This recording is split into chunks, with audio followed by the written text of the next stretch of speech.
Print mulai diperkenalkan di negara India awal tahun 2000 oleh India Flynn. India Flynn adalah seorang alkemis botani, pengembara hutan, tumblewed, stargazer penjahit, string twiner, pelancong yang bekerja, pemimpi, penulis, dan penemu asli ekoprint eukaliptus untuk mencari nafkah di Australia Selatan.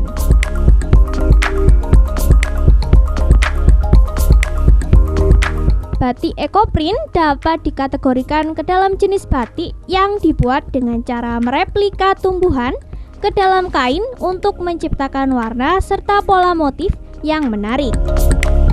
Bagian tumbuhan yang digunakan untuk mewarnai kain batik ini pun sangat beragam, bisa berupa dedaunan, bunga, batang, bahkan ranting. Sini saya, nah disinilah saya.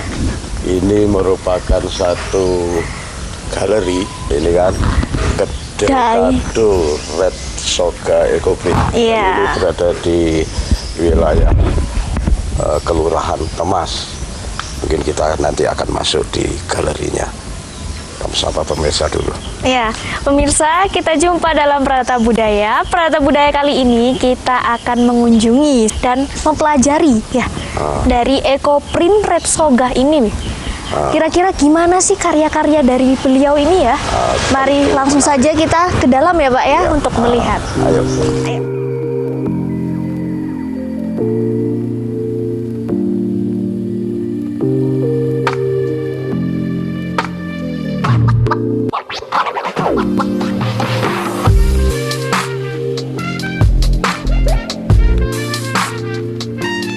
Sedikit berbeda dengan kain batik tulis dan kain batik cap yang pada tahap tertentu banyak melibatkan bahan kimia. Kain batik ekoprint justru dibuat menggunakan unsur-unsur alami tanpa bahan sintesis atau kimia.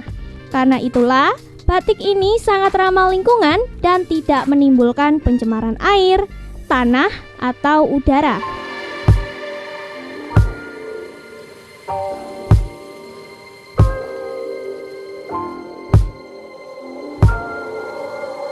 Keistimewaan kain batik ekoprint seperti halnya kain tradisional Indonesia yang dibuat dengan teknik tulis, teknik cap, teknik ikat celup, maupun membatik yang lainnya.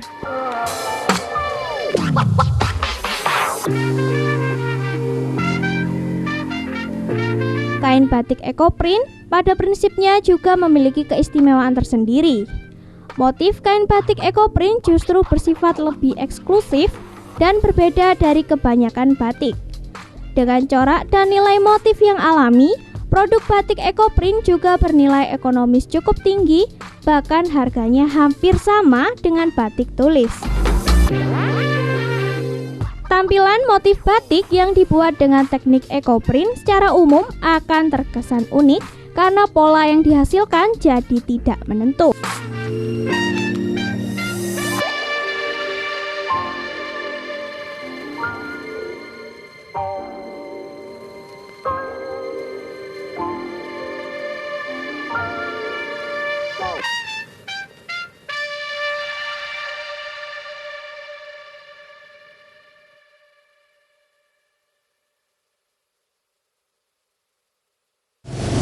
Ya pemirsa dan Jaya sekali kita luar biasa sekali sudah berada di Red Soga Ekoprint. Red Soga Ekoprint. Dan ini tentu kita akan berbincang-bincang dengan seniman ya, termasuk penggagas sekaligus pencipta dan juga pengelola juga ya Pak ya. Di situ. Nah ini Iyo adalah Pak Sinten Mas? Klemen. Nah, Klemen. Sebetulnya memang saya sebenarnya tidak asing saya dengan Mas Klemen ini karena sudah akrab sebetulnya, sudah banyak sekali kenal dengan Mas Klemen ini, sehingga memang topnya itu namanya Klemen. Ya. Topnya itu memang Klemen. Ya mungkin Jaya bisa bertanya-tanya mumpung ada Mas Klemen ini. Salam kenal Pak ya, saya Cahya. Lemin. Ya. Oke, Ekoprint ini ya, itu udah terbentuk tahun berapa sih Pak? Kalau Ekoprint bergeraknya itu dimulai tahun 2015. Tapi sebelum itu di tahun 2012 Red Soga ini sudah berdiri untuk edukasi tentang daur ulang. Nah, kita mengolah sampah-sampah yang ada di sekitar kita, khususnya ya di Kota Batu juga ini. Nah, itu banyak tamu kunjungan yang datang ke sini untuk edukasi tentang pembuatan daur ulang. Itu daur ulang. Dan lebih ke daur ulang lebih ke konsen lingkungan. Nah, di tahun 2015 baru mulai merambah ke Ekoprint yang basicnya juga alami juga. Jadi kita memanfaatkan daun-daun atau tumbuh-tumbuhan yang ada di sekitar kita untuk dibuat Ekoprint ya. Istilah dari Ekoprint sendiri itu sebenarnya ekstrak dedaunan yang untuk motif media kain. Lalu kain apa saja nih Pak yang bisa dibuat untuk Ekoprint itu? Apakah khusus atau? Kalau kain yang memang untuk Ekoprint itu memang kain yang berserat alami. Jadi seperti kayak rayon, katun, sutra, bahkan di kulit itu juga bisa, terus di keramik juga bisa. Tadi bahan-bahan yang alamiah yang bisa dipakai, tapi yang polyester itu tidak mungkin bisa karena dia tidak punya daya serap. Berarti prinsipnya Ekoprint itu tidak melulu di kain. Tidak, di kertas juga bisa ya, kertas semen. Karena ini membuat dari kertas semen. Kertas semen ya itu juga di Ekoprint. Di Ekoprint, nah itu bisa dijadikan tas, dompet dan macam-macam itu bisa juga. Kalau yang kertas semen itu kan ini pada umumnya image dari seseorang itu kalau kertas itu kan gampang sobek. Ini bagaimana bisa memunculkan ide kertas semen sehingga sudah teruji tidak mudah robek, itu bagaimana Pak? Ya, memang awalnya eksperimen ini cukup butuh waktu yang panjang ya. Nah, saya nyoba untuk fermentasi sak semen seperti ini perlu proses yang lama, hampir 1 tahun aku untuk memverifikasi ini dengan pola-pola atau dengan teknik dan bahan-bahan bagaimana sak semen ini bisa kuat ya dan tahan lama. Nah, bahkan anti air juga seperti ini ya. Itu hampir 1 tahun pakai beberapa kali gagal. Memang untuk proses percobaan gagal. Percobaan gagal ya, gagalnya ada di mudah sobeknya, di lah itu memang kertas semen ini image-nya kalau namanya kertas mudah sobek, tapi bagaimana ini bisa untuk media-media seperti untuk bahan dompet, tas ini supaya kuat. Nah, jadi kalau kita bikin recycle atau daur ulang, saya berharap ini enggak dengan waktu yang singkat menjadi sampah kembali. Itu harus kita pikirkan di situ sampai mungkin jangka waktu 1 sampai 2 tahun itu masih kuat. Nah, itu kalau kita bikin recycle. Nah, ini sudah teruji. Dompet yang saya pakai itu hampir 3 tahun masih aman, masih aman. Jadi tidak menjadi sampah. Nggak menjadi sampah kembali, sampah ulang kembali.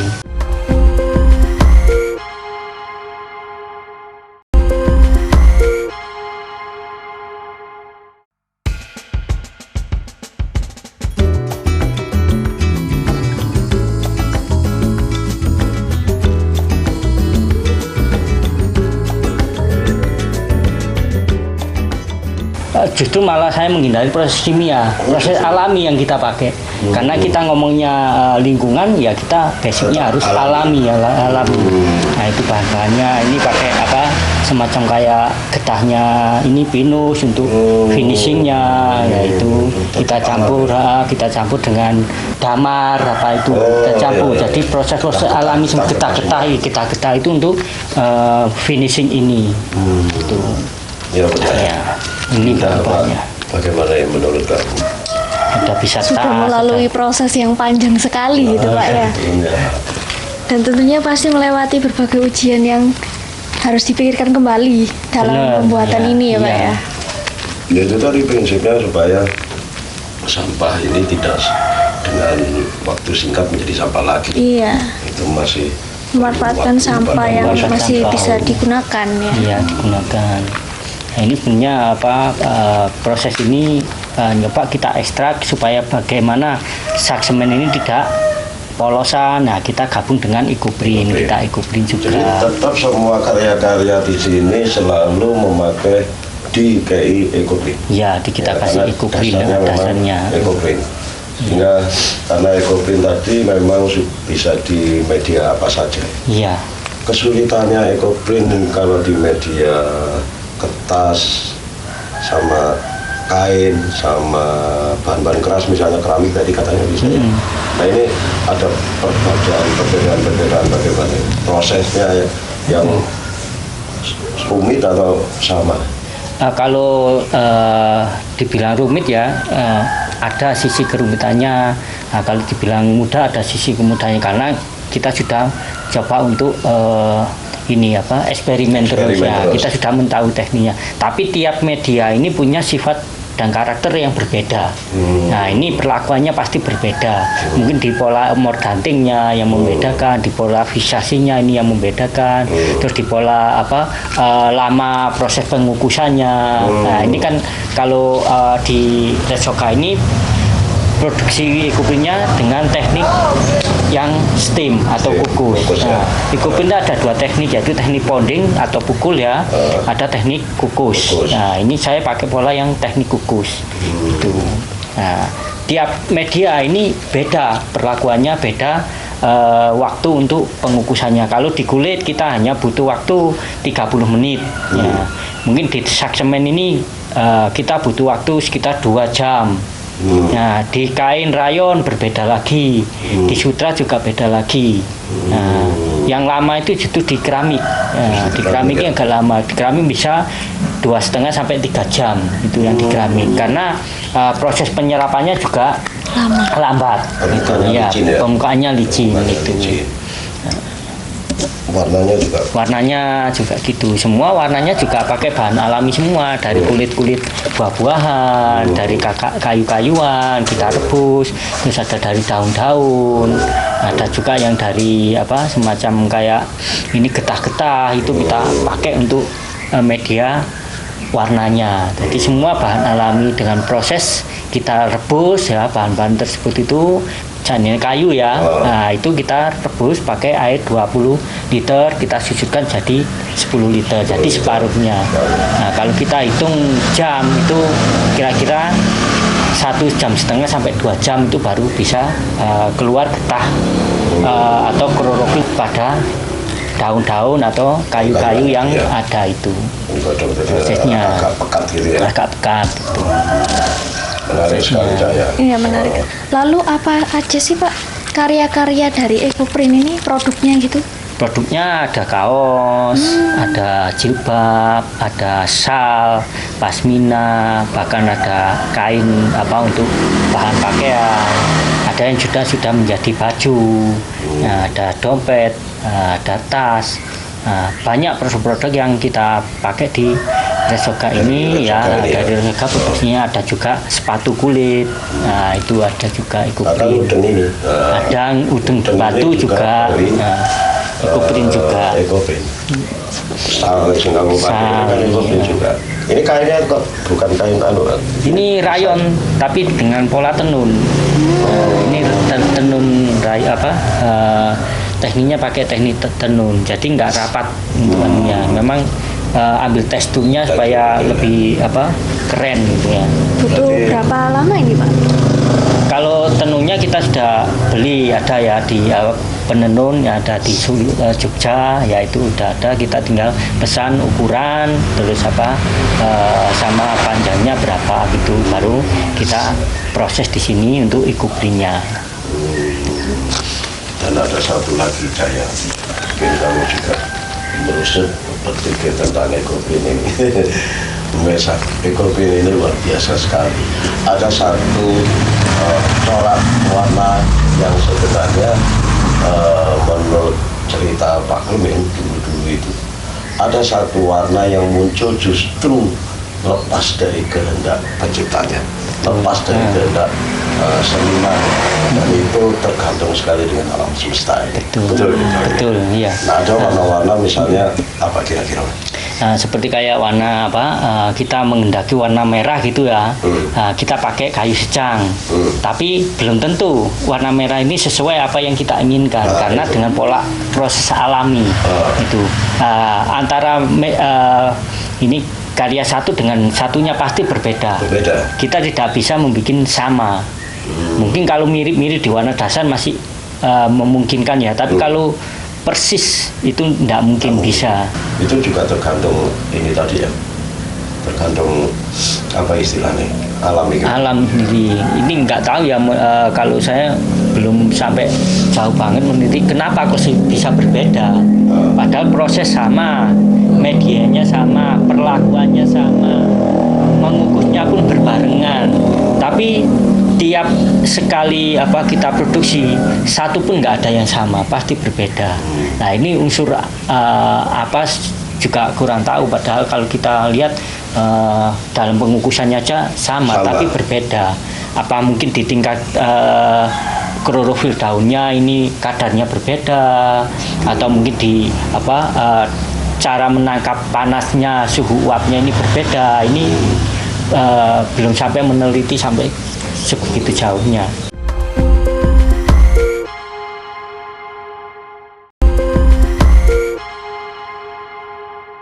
Kita sebenarnya melihat alam ini hasil tumbuh-tumbuhan, hasil tumbuh-tumbuhan itu mungkin ada sesuatu yang perlu kita pelajari lebih lanjut. Kenapa bisa gitu? Nah, ini salah satu Mas Klemen, perasaan sampean ketika mencipta ini, perasaan was-was, cemas-cemas, harap-harap, cemas, ini nanti keluar apa, ini nanti itu memang itu terjadi sekali. Yang menarik. Itu yang menarik, yang bikin kadang kita itu pas menemukan hal yang bagus ini senengnya ndak karuan.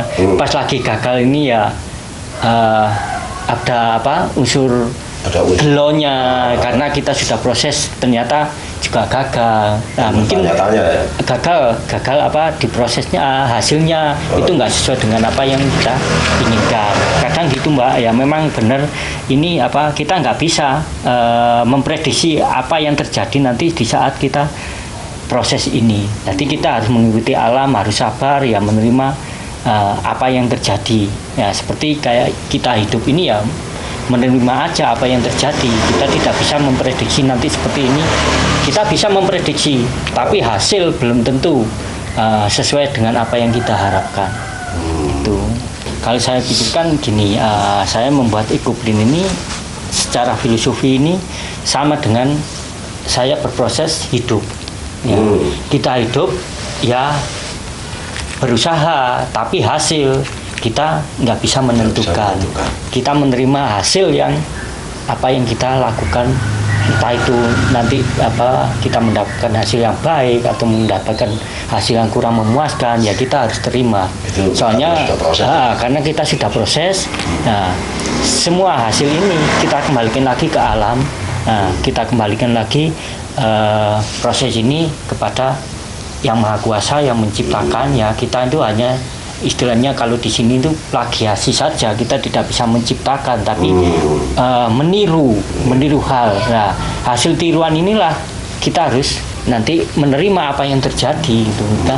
Apalagi kalau proses-proses alami ya kita mengikuti alam saja, kita mengalir dengan alam, nggak bisa kita memaksakan kehendak dalam hidup kita. Itu mungkin filosofinya. Untuk berekoprint ya kita harus sabar. Barangkali kalau bisa menemukan satu filosofi dari sebuah karya itu, kemungkinan ketika proses berkarya itu bisa berkomunikasi juga dengan alam. Godhong-godhong itu mau kan? Iya. Sehingga harapan agar godhong iki bisa tadi sing apik. Nah, ini mungkin bisa dikomunikasikan. Kita bisa berdialog di situ. Itu menjadi proses. Jadi kalau misalnya beliau ini disetarakan dengan seorang empu yang menciptakan keris, menimbulkan pamor, keris itu, nah ini juga sebetulnya sama. Ekoprint itu juga sama. Ketika proses itu, nah ini juga ya guyonannya kudu melek ya. Iya. Kalau nggak melek Ya iso. ya artinya itu. Iya. Artinya berkomunikasi dengan alam Ya, gitu. berkomunikasi Iya. dengan alam. Itu yang membuat nanti budaya-budaya di Nusantara ini bisa bertahan. Dari situ, barangkali gitu ya, Bang Lemin. Bener, ya. Dan satu lagi, Mas Lemin. Iya.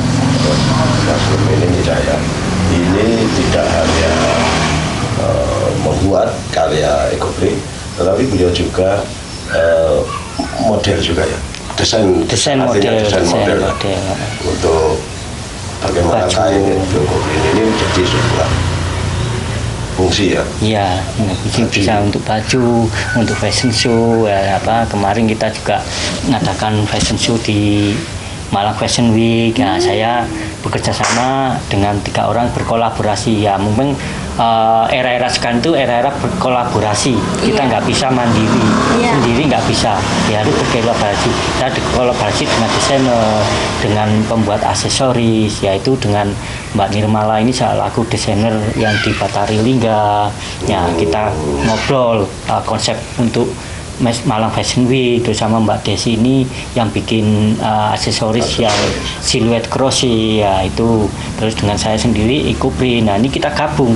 Nah, dari istilahnya kalau kita ngomong seniman ini, 3 seniman ini kita kolaborasi, kita ngobrol tentang konsep apa yang kita bawa nanti ke ini Malang Fashion Week gitu. Malang Fashion Week. Beberapa bulan yang lalu atau ya baru tahun ini baru minggu kemarin lah, 3 minggu kemarin. Dan pertama kalinya itu Pak? Pertama kalinya di Malang Fashion Week. Sebelumnya memang sudah ada di Solo, di Surabaya 2 kali, terus di Malang Fashion Week ini. Nah, kita kolaborasi bertiga. Dan itu Fashion Week juga? Ada yang Fashion Week, ada yang runway fashion show, ya itu. Nah, mungkin kalau kita ngomong ekoprint di Batu, yang mengawali mungkin saya ya, untuk mengedukasi di desa-desa, di sekolah-sekolah, itu saya mencoba untuk mengawalinya di situ. Tapi mungkin sebelumnya di luar negeri ya sudah ada ya. Itu kalau kita ngomong sejarahnya ekoprint ini, ada yang dulunya ini seorang desainer yang di India ya. Dia namanya Indian Flynn. Ya, ini penemunya ekoprint Mas ya. Nah, dia mencoba untuk mencari bahan pewarna yang alami yang untuk acara yang di India itu Holi Holi ya, acara festival Holi itu kan dia di make upkan ke muka, diapain supaya bagaimana media warna ini supaya aman ke kulit atau akhirnya dia mencoba untuk riset, mencari bahan-bahan yang alami. Itu ditemukan warna-warnanya dari bahan-bahan kayu, bahan-bahan dari daun. Nah, ini sejarahnya Indian Flynn. Nah, setelah itu si Flynn ini, Paul Flynn ini, dia seorang desainer. Akhirnya dia dicoba untuk di media kain, untuk fashion, untuk baju, apalah itu. Karena beliau memang desainer ya? Karena desainer lah. Jadi diperlakukanlah bahan-bahan alam ini untuk bikin ekoprint.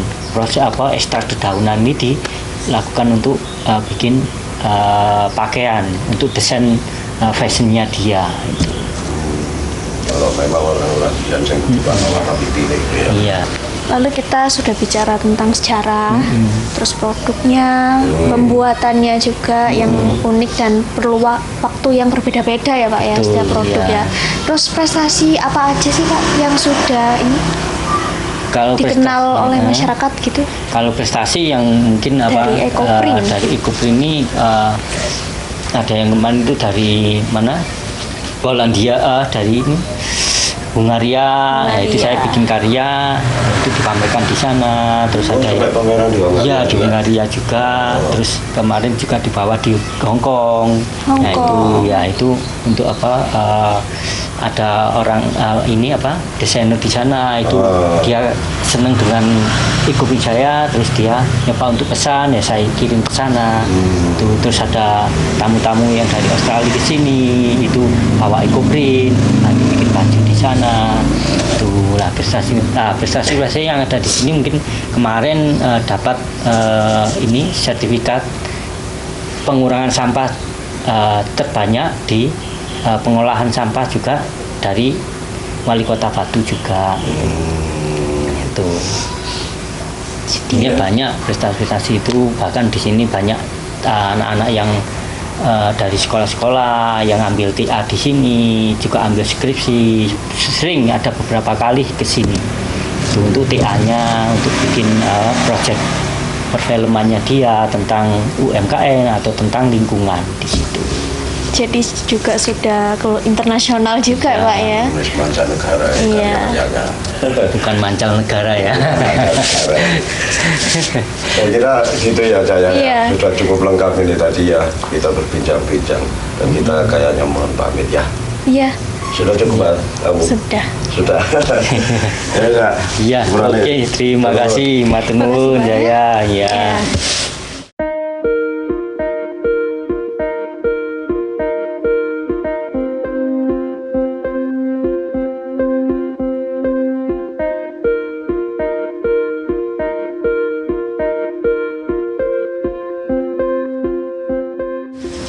Demikian tadi Red Soga Ekoprint yang tentunya karyanya sangat luar biasa sekali Pak ya. Dan kita tadi sudah melihat karya-karyanya dan berbincang-bincang dengan Iya. senimannya juga. Yang Dan sangat itu luar biasa. Sangat menginspirasi Iya. bagi pemirsa Dharma TV di acara Pranata Budaya. Nah, demikian tadi ya pemirsa Dharma TV Pranata Budaya kali ini. Saksikan Pranata Budaya episode berikutnya.